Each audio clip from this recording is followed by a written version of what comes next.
Hey everyone, my name is Merritt and I am a grad student here at the Dauphin Island Sea Lab in South Alabama, and I work in the Fisheries Ecology Lab. Most of my work mainly focuses on oysters, but today I'm here to tell you about fish tagging. So we do a ton of tagging work here in the Fisheries Ecology Lab, and I brought along a few tags to show you all today. So first I kind of want to talk about like our basic tags. These are probably the most common that you'll see. We have tags that go out in red drum, in speckled trout, and in triple tail. And these all have a tag number. I don't know if you can see that. Really cool. And then it'll tell you what we need from the fish. Need length, need weight, all sorts of stuff like that. And then it also will say something like reward, and then a place to enter the tag information the fish information that you have. Right now that's a website. Some of them have phone numbers on them, the older ones, but we have this really great website that you just go in and you enter all of your stuff. But basically what we do is we take this tag and we just put it right into the fish. So this piece of plastic, we kind of hook it onto their the spines coming off their vertebra. So kind of like their equivalent of ribs is what we will hook these onto, and they'll just stay. They're super lightweight plastic. The fish don't really even notice that they're there. And something that's really cool about these, I mean, they're really, really cost effective. It's really easy to get a ton of these tags. And then we have a bunch of anglers out there deploying them for us. And so we have lots of these tags out there, and we're able to just kind of see some basic movement of fish. So we know where they're we know where they were tagged, and we know where they're recaptured. So we get to kind of see a basic movement of where they started and where they ended, and then also some growth in weight. So how long did they grow over a certain period of time? How much did they weigh? Those kind of things. So pretty simple metrics, but we're able to get a ton of these tags out there. And once we get a ton out there, we have this huge data set, and that's pretty exciting, and we can really find some patterns there. We also have some bigger tags that we like to put on some bigger fish. We can start with this guy. So this is actually, some of y'all might know what this is. It's a Highdollar reward, a program that we ran with Auburn, and these have gone out on red snapper and gray triggerfish. So these, moving kind of from our inshore fish to our offshore fish with this tag, and these have a reward of $250, which is pretty awesome. And something that's different about these is it says keep tag. And so something that's really kind of important when you catch a tagged fish in general is to read the tag, because it'll kind of tell you what us as scientists need from it. And so this is super important. You just keep it, and then you would mail these Highdollar tags, you mail into Auburn, and they're able to get their reward to you. Another super important thing if you catch a tagged fish is to record your location, to record the weight and the length of your fish. Those pieces of information are super important for us scientists. And so if you're able to do all of that, I promise we won't give your fishing spot away. And if we're able to get all that information, we get some really awesome data from that. We've also been doing some Amberjack tagging as well, so some greater Amberjack. And you'll notice that the kind of the top of this tag looks a little bit different. This is more of a muscle tag, so this is meant to just go straight into the muscle as opposed to kind of hooking in to the bones of the fish. So this, you don't have to be exact with this. It's designed for the muscle to take it and to grow around it, which is pretty neat. And then we also have kind of a more intense stainless steel dart for those bigger fish. These just stay a lot better in a fish that's highly mobile, that swims around really quickly, and is just really big too. It just stays a little bit better. And again, kind of same information. This one, again, it says, let's see if I can flip it for y'all. So for this, we needed the carcass. So we wanted the fish back. And again, that's the cool thing about these tags is they're small, but they have all the information from kind of what we need from y'all. And of course, has a phone number that we answer regularly. And so if you ever have any questions, if you catch a fish, all you have to do is call us, which is pretty simple. You'll probably get to talk to me. So we tag so many different fish, and another project we have going right now is Cobia tagging. So this tag looks a lot different than the other tags, or spaghetti tags that I was showing you earlier. This is a wildlife computer mini PAT satellite tag, and so basically it's going to tell us location, temperature, speed, all of those things for what the fish is doing. And it's really nice because this works when the fish is underwater most of the time. So you have seen maybe you've seen some other satellite tags on manatees or other kind of fish that kind of like to live up at the surface. And those rely on the fish or the animal coming up all the time to get information. This guy can record a bunch of information while the fish is underwater. And then it will, every time a fish kind of comes up to the top of the water, it will send all of that information back to us. So that's pretty awesome. We also have a smaller version that we've been looking into. It's just a little bit smaller, as you can see, a little bit skinnier, but it tells us all the same information.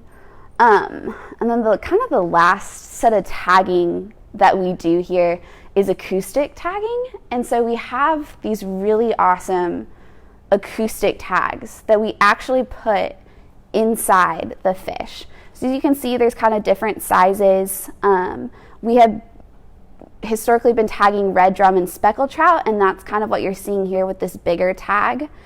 This long and skinny tag has been going into Amberjack, and this tag is a lot fancier. It's able to tell us, it has an accelerometer, but basically it can tell us the speed of the fish. So it can tell us how fast the fish is swimming at any given time. And then this tiny tag we've been putting in southern flounder this year. So flounder are a lot skinnier, so we had to find a smaller, skinnier tag that would fit into those fish. And so these actually get put inside the fish. We perform a little bit of a surgery to get these tags in there. It's quick and painless for those fish. And then they heal. We've seen pictures of when the fish get recaptured, we get to kind of see the insertion site, and they heal really, really quickly. So these tags, they'll ping to these things called hydrophones. And so we have two different kinds of hydrophones here. This is a pretty standard hydrophone, and it stays in place. So wherever we put it, it's gonna stay there. So we typically have these. We have a whole map of Mobile Bay mapped out with these hydrophones, and they're on docks, on pilings, just different places where we know that they are, and that we know that they're not gonna move. And so these guys are pretty awesome. We just have to go out every 6 months or so, change the batteries, download the data, and it'll tell us basically all the fish that have swam by it within a certain range.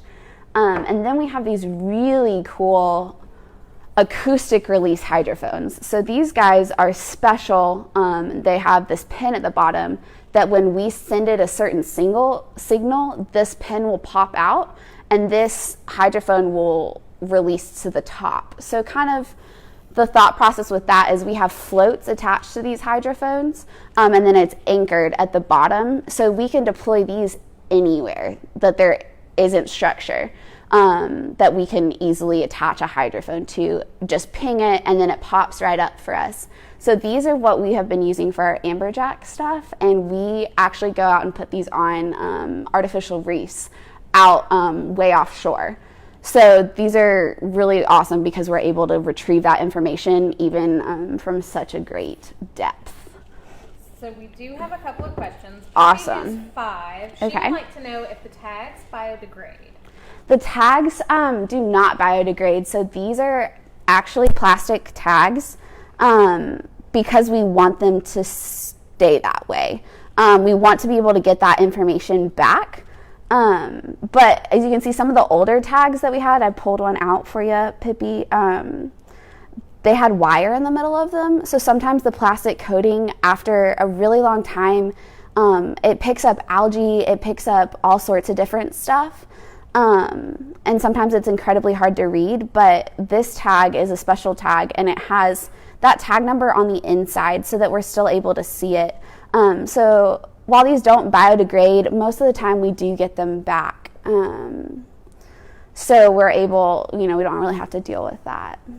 Poppy also wants to know if the fish are hurt to be tagged, if it hurts them. It doesn't. So it's just a super quick little tagging. It doesn't take us very long. And fish have a lot different nervous systems than we do. And so there's just been a ton of studies about fish and if they feel pain or not. And these tagging methods really don't affect them much. Penny asks, can you see the tag on the outside of the fish? Yeah, absolutely. So all of the, you can't see these internal tags, so these tags go inside the fish. But all of these, they're bright colors so that you can see them. We want you to see them. And they will be kind of at the top of the fish, except for these little guys, they'll be at the bottom of the fish. But typically people see them when they're filleting their fish after they caught them. But yeah, we try to make them really bright so that you can see them because we want you to see them. Because we have a reward for you, and we also really would love to hear about your fish. Owen, who's 13, asks, at any time, how many tags do you have out? Do you know? That is a great question.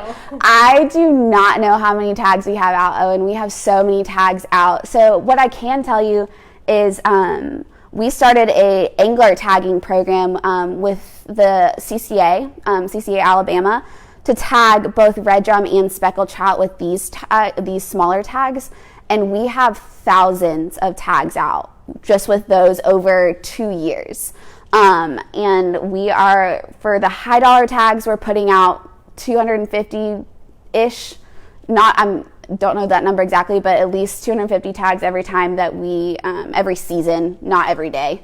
But there are probably thousands upon thousands of tags out there. Now we do know, we have kind of exact numbers of the tags that we put, or the fish that we put the internal tags in, because we only have so many of these. These are really expensive, so we only get a certain number. So we put way more just spaghetti tags out than our internal tags. But, Owen, who knows? There's so many. Poppy is also asking, so the tags that emit sound, when they pass the hydrophone, does that disrupt the fish in any way with that sound? No, absolutely not. So it's, they emit at a certain frequency, and that frequency doesn't mess with the fish at all. It's a unique frequency so that the hydrophone can hear it, but it doesn't bother the fish. And I actually have video of Sean. Oh, yeah? During the deep sea fishing rodeo, so I'll share that. Oh, yeah. And then Poppy also asked, what percentage of the tags do you recover? So do y'all have a running tab on? That's a great question. And so it kind of depends on the species of fish. But getting tags back, we like to, if you get a 2% recapture rate, so 2% of the tags that you put out get called back in and you have that information, that's pretty high. So I don't know the recapture rates for all of our red snapper and our trigger. I haven't calculated the Amberjack ones recently, but the red drum and speckled trout tags, we have about I believe it's 12% recapture rate on the red drum and about an 8% on the speckled trout. So just to put that in actual numbers, about 120 red drum and about 100 speckled trout or so, which doesn't sound like a lot, but those numbers are really, really high for any tagging study, and so we're pretty encouraged by that. Are these tagging studies done worldwide? Like, not just necessarily what yours are, but are tagging studies done worldwide with fish? Yeah, absolutely. I mean, tagging studies, especially the little spaghetti tags, they're so easy to do. And it's a really easy way to track how fish move. You think some people have been putting, tags on whale sharks. That's a super common thing. So basically whenever we want to look at fish movement, tagging studies are the way to go. And so they're done all over the world, all different species. So when you talk about fish movement, what is one I know we had Reed Nelson who did a study with red drums. So what's something that we learned from one of those studies? Yeah, absolutely. So a previous PhD student in our lab, Reed Nelson, he was looking at the movement of red drum and speckled trout here in Mobile Bay. And he was using the hydrophones with these awesome receivers. And he kind of found that red drum really like to stay where they are. And speaking to that, I actually had a fish that got tagged. It got recaptured about 8 months later in the exact same spot that it was tagged in. And then fast forward, 5 months or so, it got recaptured again, caught again in the exact same spot. Those red drum really like to stay where they're at. And we've noticed that the speckled trout in this area move a lot more than we originally thought. So we've found some pretty cool stuff out using all of these tags. Poppy has one more question. Is it possible that these tags could end up in the food supply? That's a great question. Theoretically, yeah, I guess they could if these fish got eaten. But we are tagging, so the one thing that we do is we only tag legal fish. So we only tag those really big, like those much bigger fish. And so we're trying to keep all those little fish that, will then get eaten by bigger fish. We really don't tag any of those species. And so it's possible, but it's very unlikely. And in the snapper studies that y'all have done, have you used tagging to understand the age and the growth of snapper throughout seasons? We don't really use a tagging method to look at that. So to look at age and growth, we actually have a whole different study going on where we are intentionally going out to certain locations to catch fish, and then our friend Justin, I think he came on a few weeks ago, he is the king of aging fish, and so we're able to take the ear bones or the otoliths out of that fish after we've caught it, and then we're able to figure out what age it is.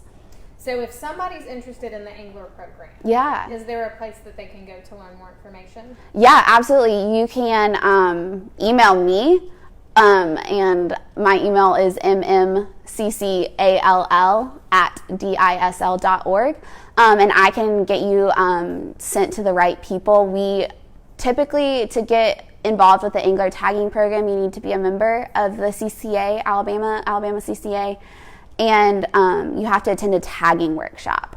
Obviously, right now, our tagging workshops have kind of been placed on hold, but we're accumulating a list of people that want to be part of this angler tagging program, and as soon as it's safe enough for us to hold those tagging workshops, we're going to get back up and running and make sure that people can go out and tag these fish.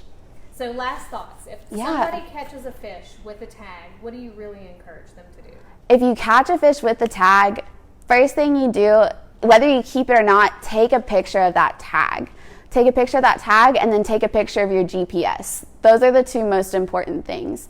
Next, we would really love the length of your fish. So if you can take a picture of your tag, take a picture of your boat GPS, and then tell us how long that fish is, that's perfect. Well, Merritt, thank you so much for sharing the information out of the Fisheries Ecology Lab. And we will leave it here. Thank you, guys.